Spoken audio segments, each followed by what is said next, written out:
Hi, everybody. I'm Rebecca Giannini. I'm a parenting and relationship coach. This is my group. If this is your first live, welcome. I am so glad that you're here.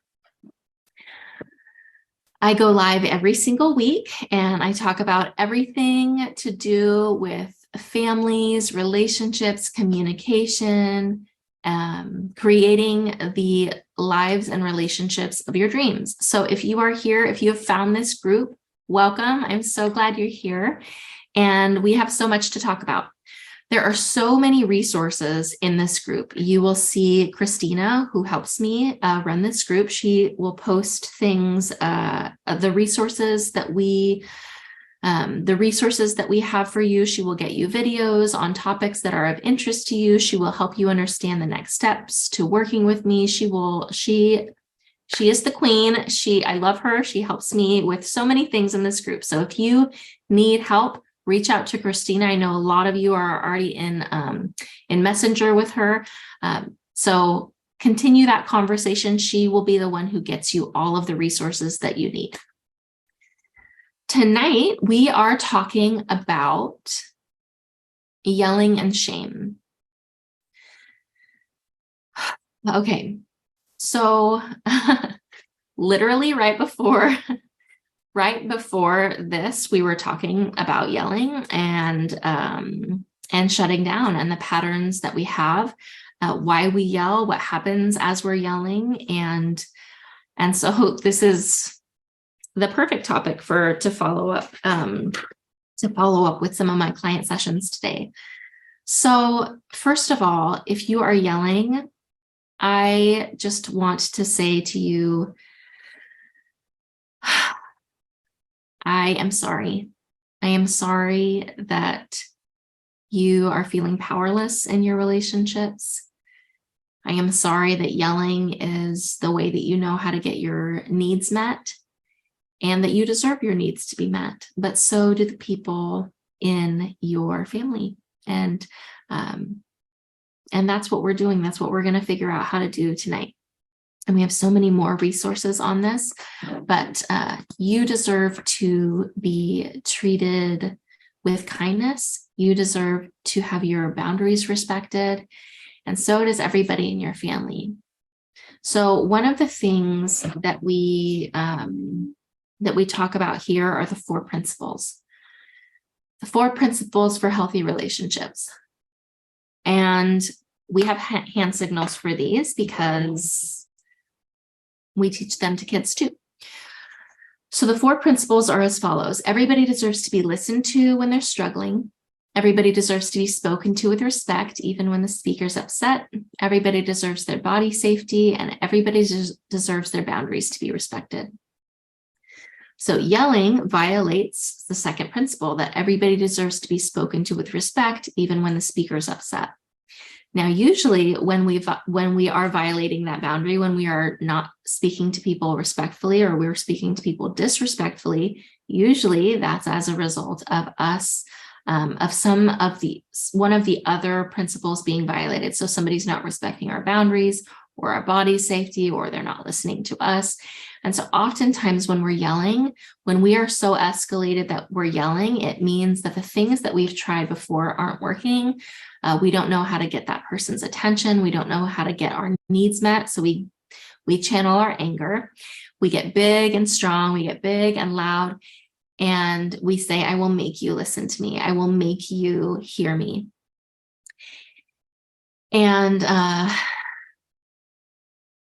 And that is a sad thing. That means that there's a part of us that doesn't feel heard, and that there's a part of us that is in fight mode. There's a part of us that doesn't feel safe. And our way of gathering that safety for ourselves is to be loud and to make someone give us that safety.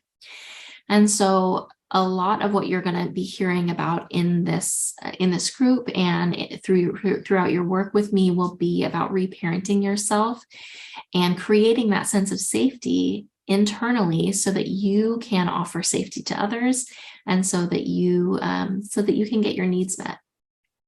So if you are consistently yelling, what it means is that you are not sure how to get your needs met without it, that probably you were raised with people who used yelling as a form of getting their needs met. You were probably yelled at a lot, or you witnessed a lot of yelling, and you struggle to navigate your emotions. So if you are yelling, probably one or more of those things are true.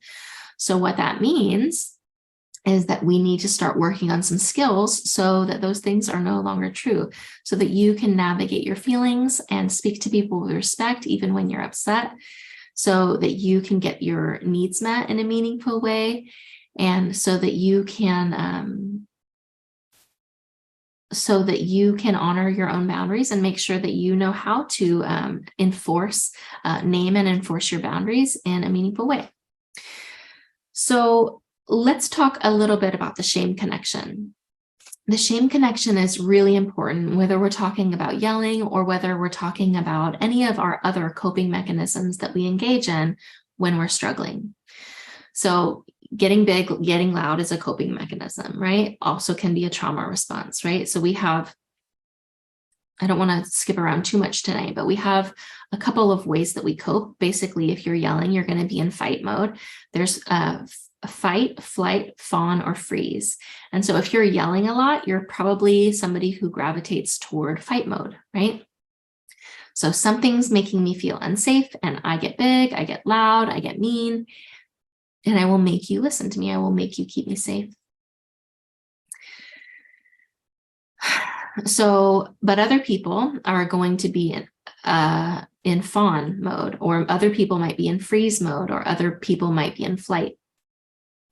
So you might be in fight mode while somebody else is in freeze, or while somebody else is in fawn, and trying to maybe be really needy toward you. Mom, don't yell. Oh, I love you so much, Mom. Like they might be fawning over you to try and get you to calm down, or they might, dissociate, or they might, shut down and be in freeze mode. But you, as the person who's getting big and loud, you're probably in fight mode. So you want to learn how to recognize what are the beginning steps. Before I totally lost it, what was I feeling in my body? Before I totally felt like I lost control, where was I? What did I notice in my body? Where did I notice the sensations in my body? What was I feeling? What was I thinking? What do I look like when I know what I look like when I'm at a 10? There's things flying out of my mouth that are unacceptable. My body, my cheeks feel hot, or my hands are sweaty, or whatever it is. Your body is going to be giving you signals. Your heart might be beating out of your chest.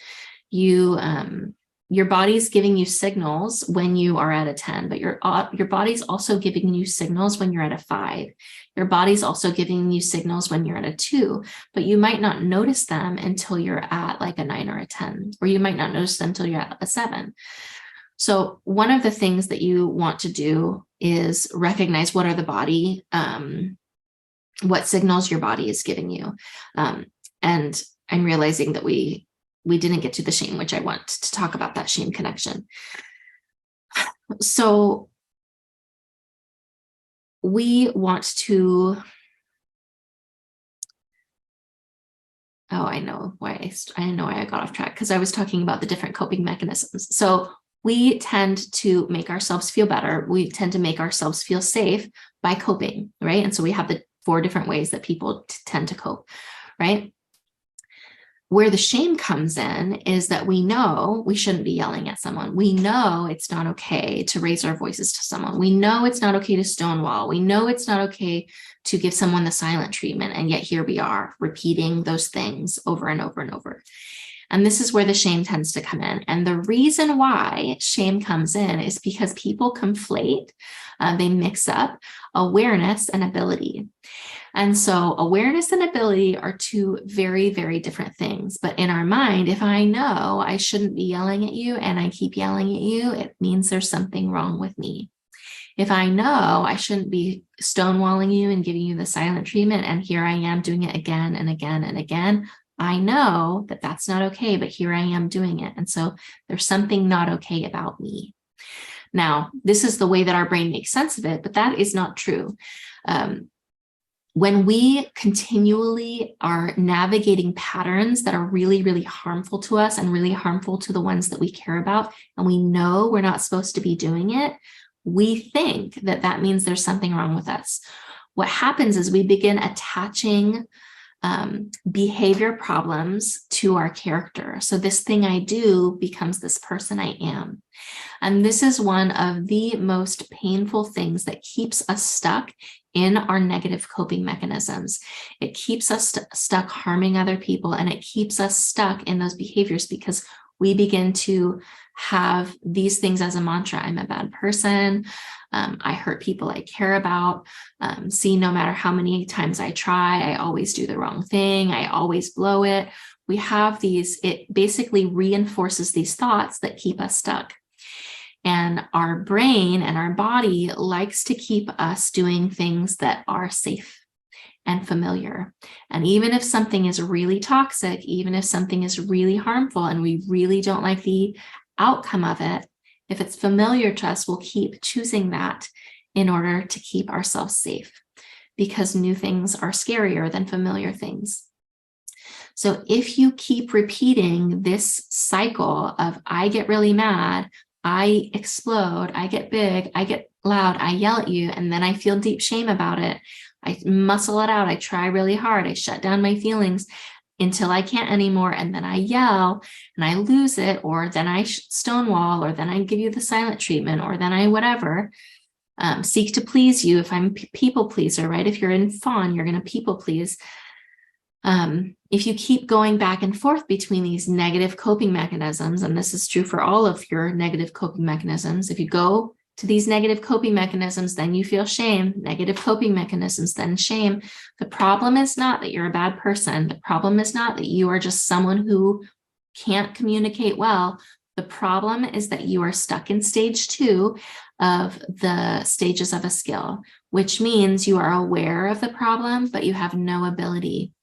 You're aware, but unskilled. And what we need to do is get you over to aware and skilled. So that would be stage 3, where I know what the problem is and I also know what to do about it. If you are going back and forth between harmful behaviors and shame, you are in stage 2. And I want you to start recognizing, okay, when I'm in shame and I keep making the same mistakes over and over and over, it isn't to do with my capability. It is to do with my my level of, it isn't to do with my character. It's to do with my level of skill. So when you are making the same mistakes over and over again, I want that to be a bell of awareness that, oh, I'm stuck in stage 2. What do I need to do to get to stage 3? A brief recap on what the 4 stages of a skill are. We have unaware and unskilled, which means it's not even on my radar. I don't know. I'm not aware of how this problem works, and I certainly don't have the skills to get out of it. Stage 2 is aware and unskilled. I know it's a problem, but I can't do anything about it. Stage 3 is aware and skilled, which means I know it's a problem and I know what to do about it. I am making changes to do something about it. Stage 4 is proficiency, which is unaware and skilled, which means I don't have to think about it anymore. I can just behave this way. This is my new baseline. So we want to keep moving through the stages. And if you're stuck in stage 2, I want you to start recognizing what do I need to do to get to stage 3? And that is where this group comes in. That is where private coaching comes in, group coaching comes in. So if you want to start shifting out of some of these harmful patterns and move over into stage 3, raise your hand. Let us know. We have programs designed specifically to help you do that. That is why we're here. We have resources for you. For some of you, you're gonna do really well with some of the free resources we have. And for others of you, you're gonna need extra support. If you are one of the families who is ready to get extra support so that you can start healing some of these generational patterns, these familial patterns that you notice are harming your family, let us know. Reach out to me, reach out to Christina, and let us know what's going on in your family. we will get you started on the track that is going to be most helpful for your particular situation. So I hope this has been helpful. I'm trying to keep it short and sweet tonight because I've got some other things on the books for this evening. I deeply care about you. I haven't met you yet, probably, but I am so glad that you're here, and